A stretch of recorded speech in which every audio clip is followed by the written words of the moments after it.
ఓం శ్రీ మహాగణాధిపతయే నమః. శ్రీ గురుభ్యో నమః. శ్రీరామచంద్ర పరబ్రహ్మణే నమః. భగవద్భక్తులారా, కార్తీక పురాణం 8వ రోజులోకి ప్రవేశించాం. 8వ రోజు అష్టమి తిథి ఉంటుంది కాబట్టి దుర్గాదేవిని ప్రధానంగా ఈ రోజును పూజించాలి అని చెప్పబడుతోంది. ఓం దుర్గా, శ్రీ దుర్గా, జయ దుర్గా, విజయ దుర్గా, మహాదుర్గా, కనక దుర్గా, అలాగా ఒక 8 దుర్గానామాలు ఏవైనా తీసుకుని మీ ఇష్టం. ఒక 8 దుర్గానామాలు, లేకపోతే ఓం శ్రీ దుర్గాదేవి అయి నమః అనేటువంటి నామాన్నైనా సరే కనీసం 108 సార్లు ఆ నామాన్ని పఠిస్తూ కుంకుమతో పూజ చేసిన, పువ్వులతో పూజ చేసిన, ఆ నామముతో ప్రదక్షిణ చేసిన అష్టమి రోజు చాలా మంచి ఫలితాన్ని ఇస్తుంది అని చెప్పబడుతోంది. అంతేకాకుండా ఈరోజు శ్రీకృష్ణ ఆరాధనకు కూడా చాలా మంచిది.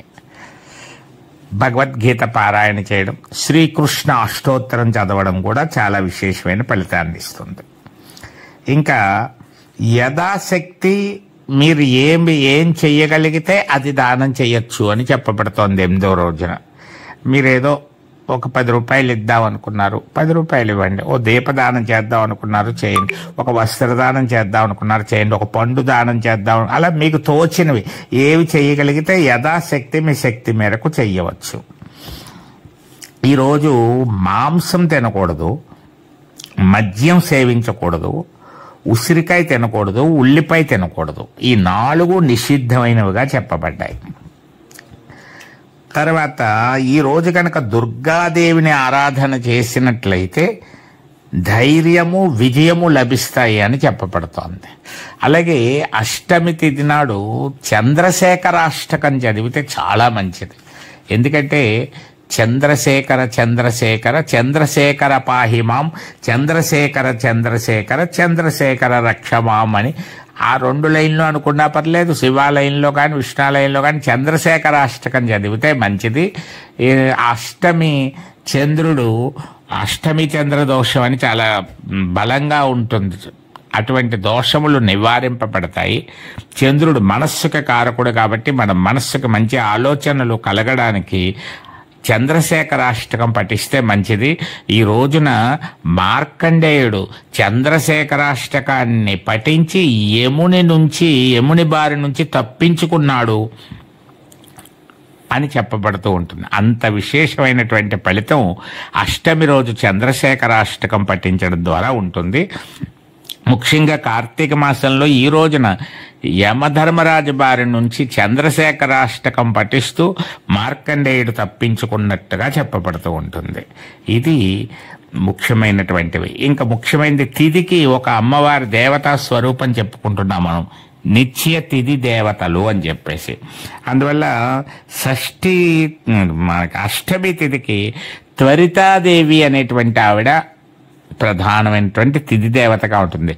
ఓం త్వరితాదేవి అయి నమః, ఓం త్వరితాదేవి అయి నమః అని కూడా త్వరితాదేవిని కూడా ఈరోజు తలుచుకోవాలి. దుర్గాదేవి ఆలయాలకు వెళ్ళాలి. అమ్మవారు ఉన్నటువంటి ఆలయాలకు, శివాలయంలో కూడా అమ్మవారు ఉంటూ ఉంటారు కాబట్టి ఆ అమ్మవారికి ప్రత్యేకంగా ఏదైనా కుంకుమార్చనది చేయించడం కూడా చాలా మంచి ఫలితం ఇస్తుందని చెప్పబడుతోంది. అలాగే ఈరోజు తులసీ దళాల మాలను సమర్పించడం కానీ, తులసీ దళము, మారేడు దళము, ఉసిరికాయ తాంబూలంగా పెట్టి దక్షిణతోటి ఏదైనా గుళ్ళో అర్చకునికి ఇవ్వడం కానీ చాలా మంచి ఫలితం ఉంటుందని, దీపదానం చేస్తే చాలా మంచిదని కూడా చెప్పబడుతోంది. చండీ పారాయణ చేయడానికి కూడా చాలా మంచిది. చండీ కవచ పారాయణ చేస్తే ఇంకా కలిగే ఫలితం చాలా అద్భుతమని చెప్పచ్చు. ఈ విధంగా ఈరోజు చేసుకోవలసినటువంటి విశేషాలు, కుదిరినటువంటి వాళ్ళు వీటిల్లో ఏదో ఒకటి ఆచరించే ప్రయత్నం చెయ్యండి. పెసలు నానబెట్టి, పెసలని నైవేద్యంగా పెట్టి, పెసలని ప్రసాదంగా పంచిపెట్టడం కూడా చాలా మంచిది ఈరోజు. మరి పెసరట్టు కూడా మీరు ఆహారంలో తీసుకోవడం కూడా చాలా మంచిదిగా చెప్పబడుతోంది. ఇంకా కార్తీక పురాణంలోకి ప్రవేశిద్దాం. ఈరోజు అజామీలుడు వృత్తాంతం అనేటువంటిది మనం చెప్పుకోవాలి. అజామీలుడు అనేటువంటి వృత్తాంతం అష్టమి రోజున 8వ రోజు వింటారు కార్తీక మాసంలో. ఇందులో అంత్యకాలములో గోవిందనామస్మరణ ఒక ఫలితం అంతా తెలియజేయబడుతుంది. ఎవరైనా సరే అంత్యకాలంలో కనుక భగవన్నామస్మరణ చేసినట్లయితే వాళ్ళు సమస్త పాపముల నుంచి నివారింపబడి విష్ణులోక ప్రాప్తిని పొందుతారు అని చెప్పబడుతోంది. అందువల్ల మనం అంత్యకాలంలో అప్పటికప్పుడు నామస్మరణ అనాలంటే అనలేకపోతాం. అందువల్ల మొదటి నుంచి ఏదో ఒక నామాన్ని అనుకుంటూ ఉండాలి. శ్రీ శ్రీనివాస గోవింద, శ్రీ వెంకటేశ గోవింద, గోవింద గోవింద గోవింద అనే నామస్మరణతో అయినా ఉండండి. శ్రీరామ జయ రామ జయ జయ రామ అనేటువంటి నామంతో ఉండండి. ఓం నమశివాయ అనేటువంటి నామంతో ఉండండి. ఏ నామమైనా సరే ఒకటి పట్టుకోండి. ఇది విష్ణునామము అంత్యకాలంలో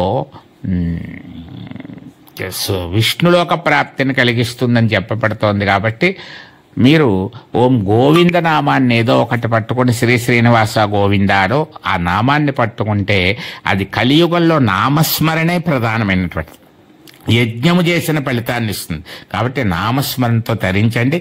ఇంకా అజామిలుడి కథ గురించి తెలుసుకుందాం. వశిష్ఠ మహర్షి జనక మహారాజుకి చెప్తున్నాడు. పూర్వకాలంలో కన్యాకుబ్యము అనే నగరంలో సత్యవ్రతుడు అనేటువంటి ఒక బ్రాహ్మణుడు ఉన్నాడు. ఆయనకు హేమవతి అనేటువంటి భార్య ఉంది. చాలా కాలానికి లేక లేక వాళ్ళకు ఒక కుమారుడు జన్మించారు. వాళ్ళు ఆ పిల్లవాడికి అజామీలుడు అనేటువంటి పేరు పెట్టారు. చాలా గారాబంగా పెంచుకుంటూ వచ్చారు. మంచి విద్యలన్నీ నేర్చాడు. తండ్రి కంటే గొప్పగా అన్ని సంధ్యావందనం అది చేస్తూ పూజాధికాలు నిర్వర్తిస్తూ మంచి పాండిత్యాన్ని సంపాదించాడు. వివాహం కూడా చేశారు అతనికి చక్కగా. అంతా బాగానే ఉంది. ఒకరోజు యజ్ఞానికి అవసరమైన సమిధలు తెచ్చుకోవడానికి అడవికి వెళ్ళాడు. సమీప ప్రాంతంలో ఉన్నటువంటి అడవి. అక్కడ అడవిలో ఒక స్త్రీని చూశాడు. అడవిలో జీవించేటువంటి ఒక స్త్రీని చూశాడు. చూసి మరి కాలమహిమ అంటారు ఏమంటారు, ఆమెను చూసి మోహితుడయ్యాడు. ఆమె వెంట పడ్డాడు. ఇంకా తన యొక్క జన్మ ఏమిటి, తన యొక్క విధానం ఏమిటి, ఎటువంటి కుటుంబంలో పుట్టాడు, ఇవన్నీ మర్చిపోయాడు. మర్చిపోయి వ్యామోహితుడయ్యాడు. ఇంటిని వదిలిపెట్టేశాడు. ఆమెతో ఉండడం మొదలుపెట్టాడు. ఆమె తనకు నచ్చిన విధంగా మార్చేసింది. వేటాడమంది, మాంసాహారం తినమంది, మద్యం అలవాటు చేసుకోమంది, పూర్తిగా గుండు కొట్టించింది. ఎలా చెయ్యాలంటే అలా మార్చింది. ఏం చెప్పినా చేస్తున్నాడు. ఆ స్త్రీ తప్ప ఇంకా వేరే ధ్యాస లేదు అతనికి. అందువల్ల అందరూ చాలా బాధపడ్డారు. బంధువులందరూ వదిలేశారు. పాపం భార్య పుట్టింటికి వెళ్ళిపోయింది. ఎవరి దారి వారిది అయిపోయినట్టు అయిపోయింది. ఇతను అడవిలోనే కాలం గడుపుతున్నాడు. తన విజ్ఞానాన్ని, తన నేర్చుకున్నటువంటి వేద విద్యా పాండిత్యం అన్నీ మర్చిపోయాడు. జంతువుల్ని వేటాడుతున్నాడు, రకరకాల మాంసాలు తింటున్నాడు, ఆమెను సంతోషపెడుతున్నాడు, తాను సంతోషపెడుతున్నాడు. అదే జీవితంగా బతుకుతున్నాడు. సంతానం కూడా కలిగింది. ఒక ఆడపిల్ల కూడా పుట్టింది. అయితే ఒకరోజు అనుకోకుండా తేనె పట్టు కోసం వెళ్ళినప్పుడు ఆ చెట్టు కొమ్మ ఒకటి విరిగి ఆమె మీద పడి హఠాత్తుగా ఆ స్త్రీ మరణించింది. సరే, అంత్యక్రియలు అవి పూర్తి చేశాడు. కొంచెం సేపు బాధపడ్డాడు. ఇంటికి వెళ్ళాడు. ఇంకా ఎలాగ తను బతకాలి అనుకుంటున్నాడు. తనకి పుట్టినటువంటి కుమార్తెని చూశాడు. ఆమె కూడా, ఆడపిల్లలు తొందరగా యుక్త వయసులోకి వస్తారు కదా, వయసులోకి వస్తోంది. గమనించాడు. వావి వరుసలు మర్చిపోయి ఆమెతో సుఖించడం మొదలుపెట్టాడు. ఆమెనే భార్యగా చేసుకున్నాడు. సరే, 2 కొడుకులు కూడా పుట్టారు. వాళ్ళు చనిపోయారు. తర్వాత మరలా ఒక కొడుకు పుట్టాడు. అతనికి నారాయణ అనే పేరు పెట్టాడు. ఏదో పూర్వజన్మ అదృష్టం ఉంది. నారాయణ అనే పేరుతో ఆ కుర్రవాడు పెరుగుతున్నాడు. ఇంకా వీడికి కూడా ఓపిక అది తగ్గింది. వృద్ధాప్యం మీద పడుతోంది, ఒంట్లో శక్తి తగ్గింది. ఇంక ఈ పిల్లవాడే మీదే ప్రేమ పెట్టుకున్నాడు. అందువల్ల మాటి మాటికి నారాయణ నారాయణ నారాయణ నారాయణ, రోజుకు బోళ్ళు సార్లు నారాయణ నారాయణ నారాయణ అని పిలుస్తున్నాడు. అదో నామజపం అయిపోయింది. ఇంకా ఒంట్లో శక్తి అంతా హరించి మృత్యుగడియలు సమీపించేటువంటి సమయంలో మంచం మీద పడ్డాడు, నీరసించిపోయి ఉన్నాడు, శుష్కించిపోయి ఉన్నాడు. అటువంటి సమయంలో అంత్యకాలం సమీపించింది అతనికి. యమభటులు అతని దృష్టిలో పడ్డారు, కనపడుతున్నారు. ఆ భయముతోటి అతనికి తెలిసిన ఒకే ఒక పేరు, తన కొడుకు వచ్చి కాపాడతాడు, ఏదో చేస్తాడు అని ఒక ధైర్యంగా ఉంటాడనే భావనతోటి నారాయణ నారాయణ నారాయణ, రారా గమ్మున రారా, వీళ్ళెవరో కనపడుతున్నారు, వచ్చేసారు, నారాయణ నారాయణ అంటూ ఏం చేశాడు, ప్రాణములు విడిచాడు. అలా ప్రాణములు విడిచిన కారణంగా అంత్యకాలములో భగవన్నామస్మరణ చేసి ప్రాణములు విడిచిన కారణంగా విష్ణుభటులు వచ్చేశారు. యమభటులు భయపడ్డారు, వాళ్ళని చూసి ఆశ్చర్యపోయారు. వీళ్ళు వచ్చారేమిటి ఇంత పాపాత్ముడికి, కన్న కూతురునే భార్యగా చేసుకున్నాడు కదా, ఆమెతోటే సంసారం చేశాడు కదా, కట్టుకున్న సొంత భార్యను వదిలిపెట్టేశాడు, తల్లిదండ్రులకు అన్యాయం చేశాడు, కులధర్మాలను విడిచిపెట్టాడు, బ్రాహ్మణ వంశంలో పుట్టినవాడై ఉండి ఇలాంటి దిగజారుడు పనులన్నీ చేశాడు, కాబట్టి వీడు నరకానికే పోవాలి. కానీ విష్ణుభటులు వచ్చారు, ఇదేమిటి అనుకున్నారు. మరి అప్పుడు విష్ణుభటులు విష్ణు ధర్మాలు ఏమిటో చెప్తున్నారు. అది 9వ రోజు భాగంలో చెప్పుకోవడం జరుగుతుంది.